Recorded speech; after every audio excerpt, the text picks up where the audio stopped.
Okay, just finished reading The Horizon Volume 2. Now, when I started reading The Horizon back in March or April, I thought this was a one-shot. I think because I didn't see that Volume 1 or that my library didn't have the rest of the volumes. So someone posted about more of this story and I was in shock that there was more. And so I instantly purchased Volume 2 for now, but there's a total of 3 volumes. So Volume 1 left a big cliffhanger where the boy and the girl were abducted. And so in Volume 2, they were abducted and they were brought in the city. However, they were rescued by this man who has been living in the city for a while. And so at the same time, the boy and the girl have both injured legs. And so the man decided to take care of them. However, they can't leave yet until they're healed because that was the man's goal. And then in the meantime, like, they had to help the man. He has this really cruel intention. Like, basically, the boy and the girl are watching these TVs. I guess there's like a bunch of camera in the city, and their job was to, if there was anybody in the city, and then they would radio to him, and then his job was basically kill anybody who entered the city because that's his intention. The girl was pretty in shock and was really against it, and so she doesn't wanted to do it anymore. And so the boy and the man did this almost every day while she was at home, kind of preparing for dinner. And then she found something very disturbing at the bottom of the basement, and then she found there was like a man alive. And then later on she tried to free the man. However, the man was gone, and then the other man that was taking care of the children decided to let them go because they were feeling better. And yeah, and after they left the city went kaboom. I guess the man decided to detonate the whole city because I think he was also feeling sick because there was like a hint. But other than that, it was crazy. After that, the boy and the girl continue with their journey. They just have to keep going until, you know, whatever they can find. It was a really difficult journey because they have to find so many resources, and at the same time, the boy felt sick. The girl was like worried. She didn't know what to do. Like, it was really, really sad. And then after that, there was like a big foreshadowing about the girl's life before she met the little boy. She was with this group of people with her dad when everything was already going crazy. And then slowly, like, each of everyone in the bus, because they were on the bus, were getting sick. And then the end was so sad. Like, the dad got sick, and so like he had no choice but to leave the bus. And then it was just the girl and the bus driver. Yeah, it kind of ended like that. But overall, it's such a sad story. It's all about surviving. It's also all about like who you can trust, because a lot of people are not in the right state of mind. And so yeah, it's a big struggle for them. But oh my god, it's so sad. Like, I feel so many emotion, and yeah, I highly recommend if you want something like out of your comfort zone, if you want to read something new and kind of different from your usual readings. But yes, really, really recommend this. It's only 3 volumes total. Yeah, really, really good. So just finished reading Hi, I'm a Witch and My Crush Wants to Make a Love Potion. Basically, that's the whole truth about the story. She's a witch, and suddenly this knight decided to visit her. She lived in this lake, and in order to get to her place, you have to use a boat. And then he came to make a request by asking her to make a love potion. At first, she was in shock to even have a visitor, because I believe she only has one visitor, probably like week to week or day to day. So she was also pretty much shocked that it's the same knight that she has a crush for the last 4 years. She saw him 4 years ago when she was visiting the town, how she overheard a conversation where he kind of like defended about the witch rumor. She was very shocked and pleased to hear that someone do care about the witches. And since then, she's been in love, you know, have a crush. And so for the first time meeting face to face, she was in shock to see this knight in her very own home. And so yeah, she's kind of like very giddy, and she doesn't know how to react because this is the first time to even have a face-to-face with someone other than her regular customer. And so yeah, it's quite a cute story. It's very funny. He's very caring to her, like at the very end, because he found out that she doesn't really eat that much, and so he's been like bringing her some food, and it was nice that he can do something for her in return because she has to make a love potion for him. Yeah, it's quite cute. I really like this story, and it's just a fun to read. I like that they are hanging out because of food, because you know, food is really sometimes great with company. It really depends. Anywho, yeah, really good story. I really like it. I enjoyed my time. I believe there's like 4 volumes so far. I'm not sure if this is a short series, but this story reminds me of other series where the 2 main characters are always eating and enjoying their time by eating. And so yeah, I really like it. It's not bad of a story. Okay, here's some insight from the first volume. Really nice illustration. I really like it. Easy to follow, the panels.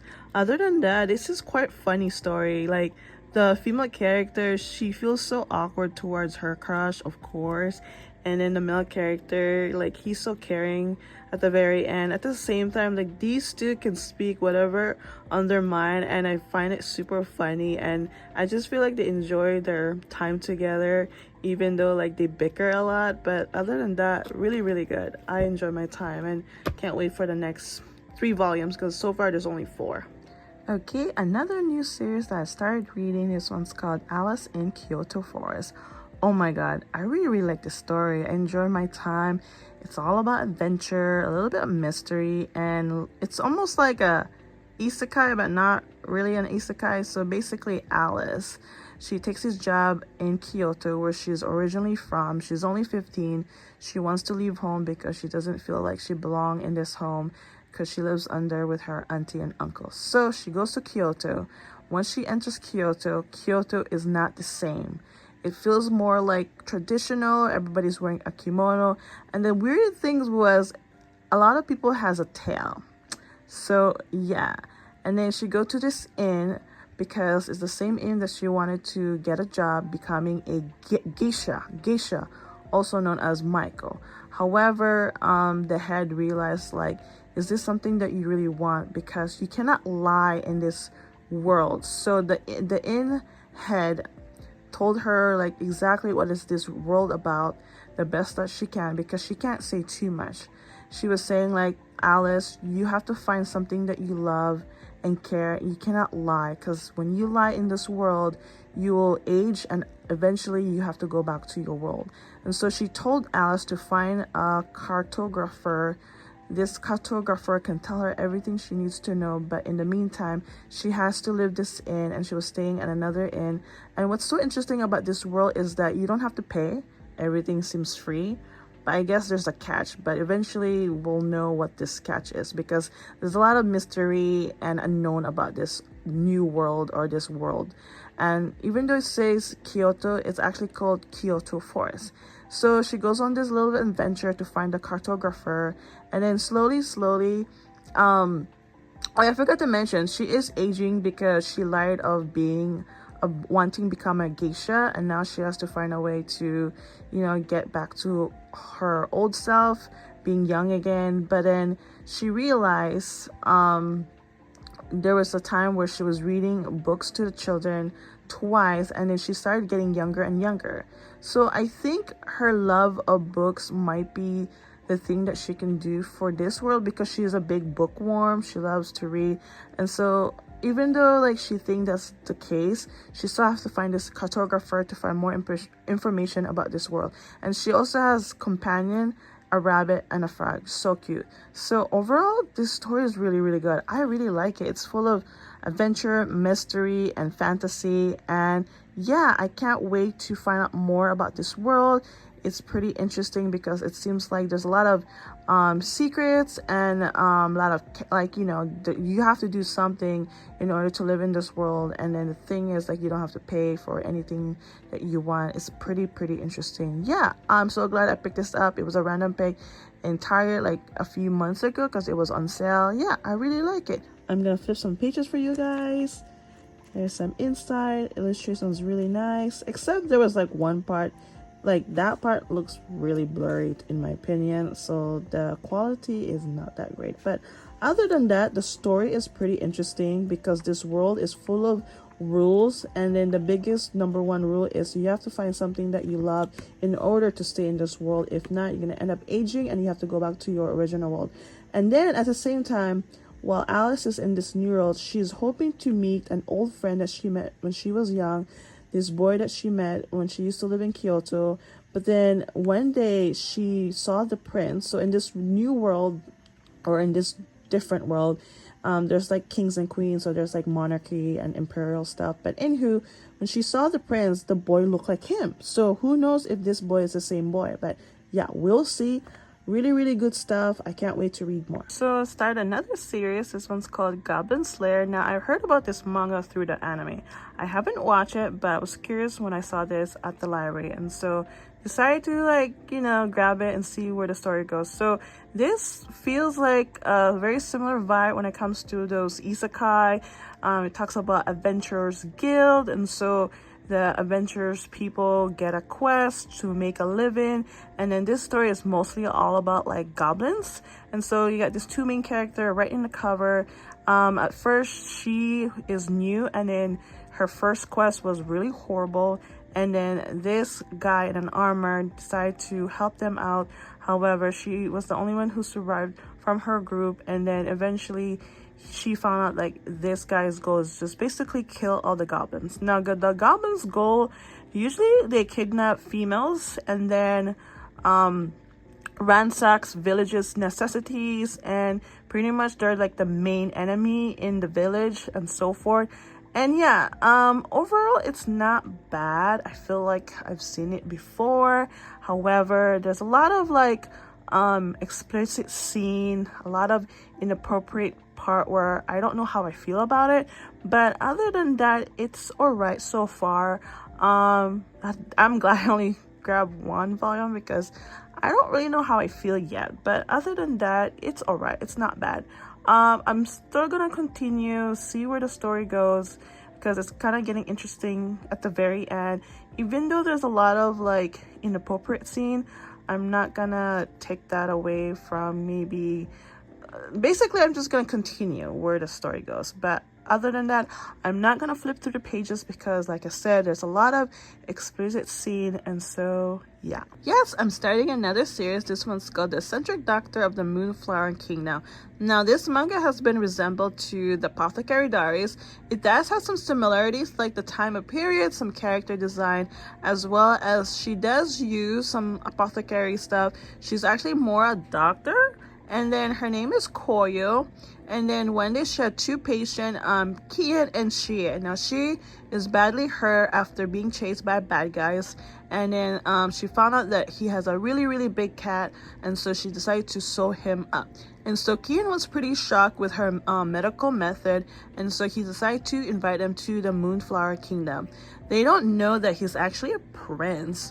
And so they act like a regular knights. Anywho, Koyo and her assistant are heading to the Moonflower Kingdom. I guess just to see how it looked like. He kind of convinced them to come with them. At the same time, it's another way of them paying the doctor, because he doesn't really have any money right now, if that makes sense. And so they're heading to the Moonflower Kingdom. Now, Koyo and her assistant really stands out. They look like from out of town. They don't really look like the rest of the, everyone in the Moonflower Kingdom. And so yeah, they really, really stand out. She may look like from the western, and her assistant look like from the southern. Anywho, like I said, he's a prince. They don't know that yet, because he has a intention where he wants them to stay a little longer until he's ready to pay them, because I think he is really impressed with her medical method, and I think he really wants to use her for like other benefits and so forth. And so now this is the prince. He's the prince of the Moonflower Kingdom, the next heir. And so you got the king and queen, and also the king has consorts, so very similar to the Apothecary Diaries. Now the consort has a son. He's the third son apparently, and so he's the next heir. However, the consort wants his son to be the next heir instead, and so I think the consort is going to be the bad person, because I believe she's the one who hired assassins or bad guys to chase the prince and his bodyguard. Yeah, of course they don't know that yet. Anywho, there's a little bit also a mysterious character. Not sure who that person is yet. And so far the story is really good. I like it. It has some similarities, but it still has its unique plot. And so here's some insight from the first volume. Really nice illustration. I enjoy my time reading this. Really can't wait. Like, I'm super curious to see what the Doctor has to offer, as well as the Consort, who apparently has an evil plan because she seemed very greedy. Anywho, overall, I enjoy my time. Can't wait to read more of it. I think so far there's only like 3 volumes out there. I'm not quite sure. But yeah, I'm always forgetting something. And so Koyo and her assistant were given a chance to walk around the capital and to see what is around. And then suddenly a little boy decided to steal their money. And so they chased after him and they found out that his sister is very sick. And so Koyo and her assistant decided to help them out. And so that's how the volume ended. And yeah, we'll see where's the story go. Yes, another series that I just started. This one's called Manly Appetites Mini Gishi Loves Otsu. Oh, that's pretty cool because that's the name of the 2 main characters. So we got Mini Gishi and then Otsu. Otsu loves to eat, and then they're both co-workers. This is Mini Gishi. He's very popular among mostly the women, but everybody else as well, because he's so nice, tall, and handsome. And he just seemed like, oh, I wish I was with him. I wish I was him. Anyway, he doesn't know that he likes him. Like, he likes him. I didn't even know this is a BL. I just randomly picked this from the library. I was like, oh, this one's pretty cool because the guy is eating a burger. I thought maybe this is all about food, but yeah, it's half. Most of it is all about food, but half is all about their, like, you know, being coworkers. Anywho, this was so funny. I really liked the story. I just catch myself laughing all the time because he doesn't get the hint that he likes him, because so he buys food for him, and then one day he needed to be on a diet and he overheard that and he's like, oh my god, let me cook for you. And he was like, okay. And it's just so cute and adorable because he does all these things for Otsu, but then Otsu doesn't get, like, some of his coworker knows that he likes him, but then Otsu doesn't get the hint. Like, again, like, oh my god, it's so funny. And he's always like happy and cheerful to make something for him and even buy something for him. Oh my god, it's so cute. I love it. Like, it's so refreshing. I haven't seen anybody talk about this or made a review, but other than that, I'm so glad I picked this from the library because I'm so happy that I read this. It was just so hilarious. Like, I love it. Not to mention, it's a friendly BL, and it's like an office comedy, just like what the plot says. And yeah, holy cow, like, I never laughed so hard because he just doesn't get the hint. Anywho, here's some insight from the first volume. I think so far there's only like 3 volumes out there. I'm not sure if this is a short series or a long series, but other than that, yeah, I'm so glad again I picked this up from the library, and I can't wait to read more because he almost confessed, but he more like, oh, I just love the way you eat. I admire it. I don't mind making all this food for you. I don't mind buying all this food. That's like almost a confession, but like he still doesn't get it. It's just so hilarious. And he just like go with the flow, like, okay, whatever. Maybe he does have a hint that he likes him, but then maybe he doesn't want to accept it until he confesses, if that makes sense. But other than that, I like that it's taking slow, and it's just so funny, and he's just so happy and cheerful. And for him, like, yeah, whatever, as long as I'm eating, I don't mind. It's just so adorable. I love it. Yes, I'm starting another series. This one's called The Heroic Legend of Arslan. Now, I had 2 viewers recommend this because I was reading Yon of the Dan. It has some similarities, but not that much. Anyway, Arslan is young and the prince of, I think that's the name of the country, Ekbatana, but the name of the kingdom is called Kingdom of Pars.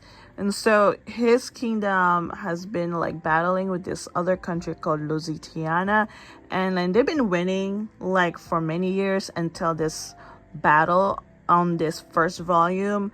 Apparently, like, one of their lords or higher rankings betrayed kingdom parts, because when they were on this battle scene, Lusitano already had like a big plan, and yeah, it was a horrible scene. It was like messy, and then his kingdom was kind of like losing. They lost so many men, like I could not believe it.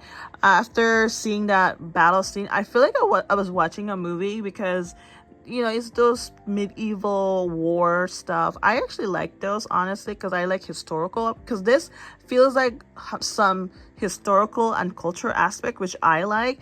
And so yeah, his kingdom did not do so well.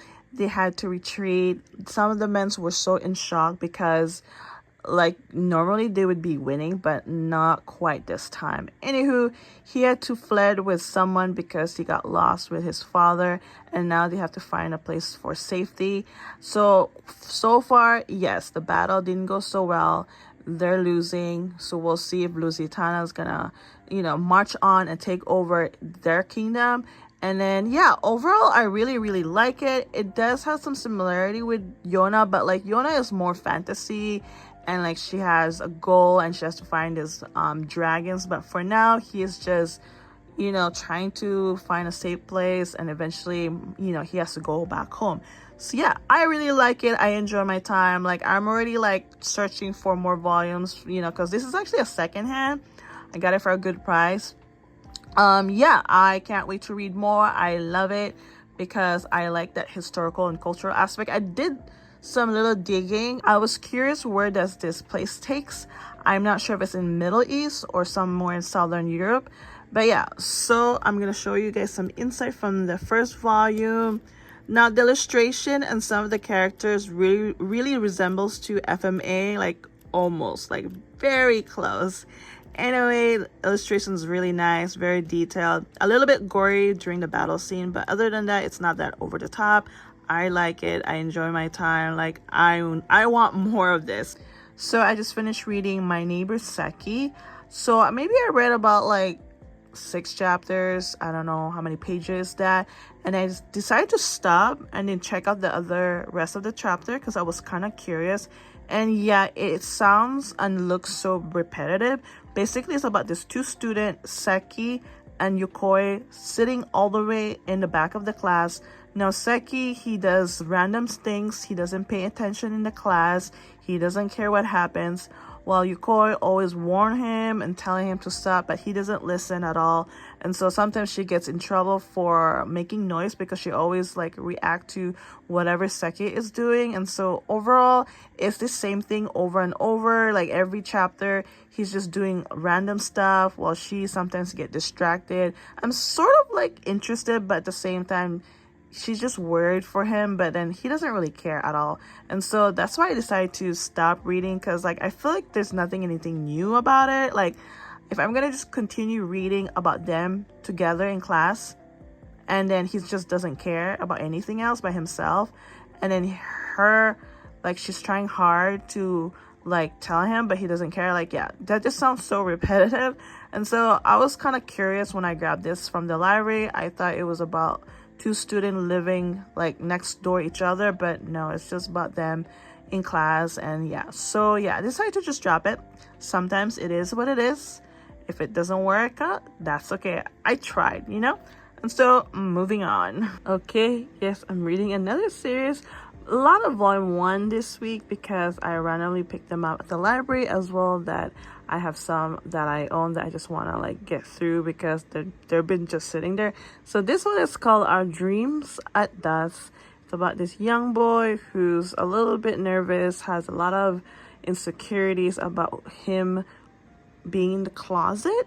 And then one day, like his classmate like grabbed his phone and found something unusual and weird, and so they've been spreading bad rumors about him, and so he's been kind of nervous, or he doesn't want to go to school. And so he bumped into this place called Drop-In Center, where anybody's welcome. They don't judge you, just be who you are. And yeah, it's been helping him to relax, because one of the people that goes there is a lesbian. She's married, and so I think they're also trying to help him, kind of like be open a little bit, but I'm sure he's still nervous about being open, because I think the school thing really like affect the way he thinks and feels. But yeah, overall the story is really, really good. I like it. It's educational. This is all about LGBT community, and then with the society, of course, you know, it's not yet super accepting. And yeah, this story is very inspiring as well. There's also a mysterious woman. I think she's like part co-owner, or she owned the house. It's more like a house, but they call it a drop-in center. And so yeah, she's more like a listener. She doesn't really give advice, but she has a little bit of an attitude, but I'm sure she means well.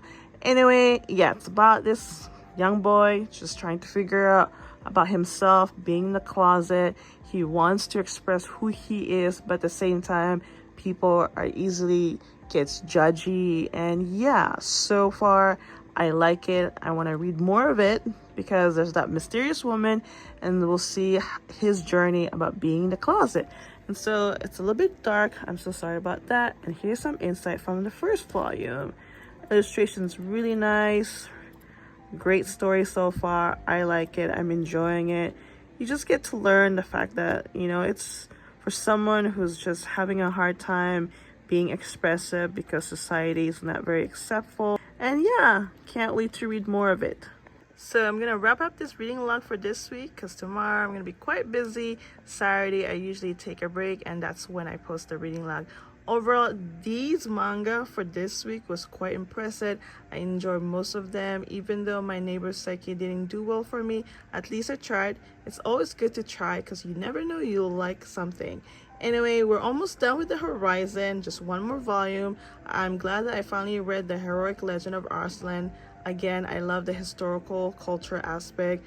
We'll see where his journey takes, because now that his kingdom is in shambles. So glad I read a lot of first volume and some of my first volume.